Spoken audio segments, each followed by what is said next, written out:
Fast English Club.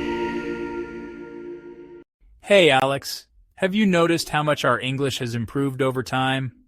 Absolutely, Jamie, and I think it's thanks to the little habits we've added to our daily routine. Listening to English every day has really helped me get used to natural speech and different accents.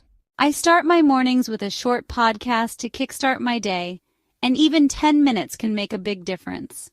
Even if I don't catch every single word, my ear gets better at picking up common expressions over time. I mix it up by listening during my commute and while doing chores. Variety keeps it interesting. I also try to listen to different accents. British, American, Australian, they all have their unique way of speaking. That's a great point. At first, I struggled with British pronunciation, but now I can understand it much better. Speaking out loud has been a game changer for me, even if it means talking to myself sometimes. I describe my daily routine out loud and even record my voice so I can track my progress. I also join online chat groups where we casually discuss topics in English, which boosts my confidence. Exactly. Every conversation, no matter how small, helps me overcome the fear of making mistakes. And making mistakes is actually a good thing. It means we're learning. Yes. At first I was scared of saying something wrong, but now I realize that mistakes help me improve.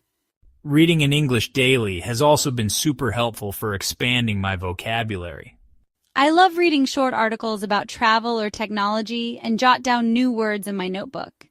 I find that even reading a few pages of a blog or a short story helps me understand sentence structures better. And when I read news or forums, I see real-world English in action, which feels very practical. Writing regularly has forced me to use new vocabulary and organize my thoughts more clearly. I keep a daily journal where I write a few sentences about my day or summarize what I've learned. Even sending a quick email in English or commenting on a post counts as valuable practice. Every sentence I write makes my ideas clearer and reinforces the new words I'm learning. Engaging with other learners has been one of the most motivating parts of my journey.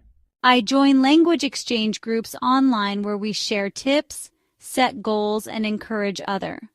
It feels great to be part of a community where everyone is working towards the same goal. Sharing our experiences and challenges makes the whole process more enjoyable and less lonely. Using technology has also boosted my learning. I rely on language apps for quick practice sessions. I use flashcard apps with spaced repetition to help memorize vocabulary more effectively. Watching English movies and TV shows gives me a feel for natural conversation and cultural context. I even turn on subtitles sometimes to catch expressions and idioms that I might miss otherwise. And once I get more comfortable, I turn the subtitles off and just focus on listening. That's a good idea. It forces you to rely on your ears instead of reading. Practicing pronunciation is something I try to focus on as well. Me too. I like shadowing, where I repeat what a speaker says right after them. Oh, shadowing is amazing. It helps me sound more natural and improves my fluency. I use songs for that. Singing along helps with rhythm and pronunciation. That's a fun way to practice. I also like tongue twisters. They help train my mouth for difficult sounds. Yes, She Sells Seashells by the Seashore is a classic one. Another thing that's really helped me is thinking in English instead of translating in my head. That's such an important step. When I stopped translating every word, my speaking got much faster. It takes time, but once you start thinking in English, conversations become more natural. Exactly, and it makes learning much more fun and less stressful. Setting realistic goals, like mastering one new phrase a day, helps keep me on track. I break down difficult words into smaller parts and tackle them one step at a time. I also reward myself for small achievements. It keeps the motivation high. Celebrating little victories like finally understanding a tricky conversation makes the hard work worth it. I sometimes look back at my old recordings and writings and see just how far I've come. Those moments really inspire me to keep pushing forward, even when the journey feels long. Another habit that helped me is asking questions whenever I don't understand something. That's a great tip. I used to feel shy about asking, but now I realize that's how we learn. And teachers or native speakers usually appreciate it when you ask questions. Absolutely. It shows that you're making an effort to understand better. Our journey in learning English is unique, and every bit of practice adds up over time. Absolutely. Every challenge we overcome and every new word we learn brings us closer to fluency.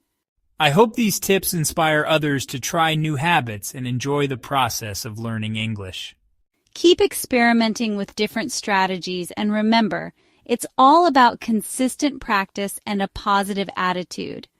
Thanks for chatting with me about these tips today, Alex. It really helps to share experiences with a friend. And thanks to everyone listening. Keep practicing, stay motivated, and enjoy your journey to mastering English. Fast English Club.